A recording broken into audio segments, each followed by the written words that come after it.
دعا۔ اور جب تم دعا کرو تو ریاکاروں کی مانند نہ ہونا، کیونکہ وہ عبادت خانوں میں اور بازاروں کے موڑوں پر کھڑے ہو کر دعا کرنا پسند کرتے ہیں تاکہ لوگ انہیں دیکھیں۔ میں تم سے سچ کہتا ہوں کہ وہ اپنا اجر پا چکے۔ لیکن جب تو دعا کرے تو اپنی کوٹری میں جا اور دروازہ بند کر کے اپنے باپ سے پشیدگی میں دعا کر، اور تیرا باپ جو پشیدگی میں دیکھتا ہے تجھے بدلہ دے گا۔ اور جب تم دعا کرتے ہو تو غیر قوموں کے لوگوں کی مانند بک بک نہ کرو، کیونکہ وہ سمجھتے ہیں کہ ہماری زیادہ گوئی سے ہماری سنی جائے گی۔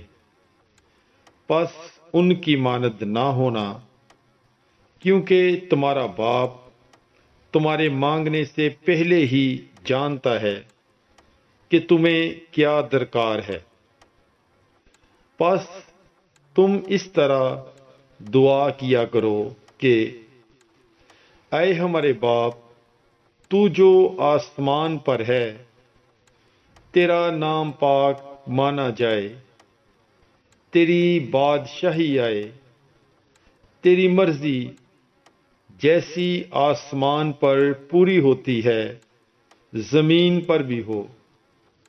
ہمارے روزینہ کی روٹی آج ہمیں دے، اور جس طرح ہم اپنے قرض داروں کو بخشتے ہیں تو ہمارے قرض ہمیں بخش، اور ہمیں آزمائش میں نہ پڑنے دے بلکہ ہمیں برائی سے چھڑا، کیونکہ اگر تم آدمیوں کو ان کے قصور بخشو گے تو تمہارا آسمانی باپ تمہیں بھی بخشے گا، لیکن اگر تم آدمیوں کو نہ بخشو گے تو تمہارا باپ تمہارے قصور تمہیں نہ بخشے گا۔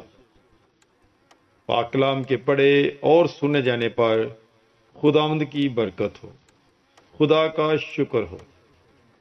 مقدس متی کی انجیل اس کا 6واں باب 5 آیت سے لے کر 15 آیت تک۔ God bless you. Bible is life.